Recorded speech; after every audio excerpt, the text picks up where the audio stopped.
across the street from Redwater $10 oil change and rig ready racks. Today I am showing you the Husqvarna Z254F.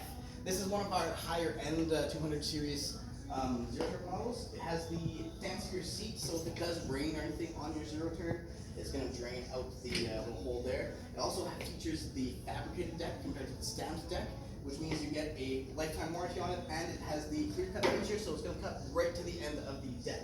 The fabricated decks have a lifetime warranty because they're made from a much thicker gauge metal, so they're a lot tougher.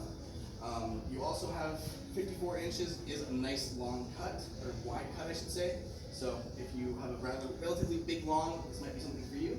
As with all of our zero-turn models, it has the automatic park brake. So when you put the handles to the side positions to get off the mower, it'll automatically put it in park. And let's say you have to move a rock or something like that, it's not going to kill your engine on you. You also have a choke over here, throttle controls there, electronic PTO right there. Kill switch is nice and easy. You just hit the button and it turns it off.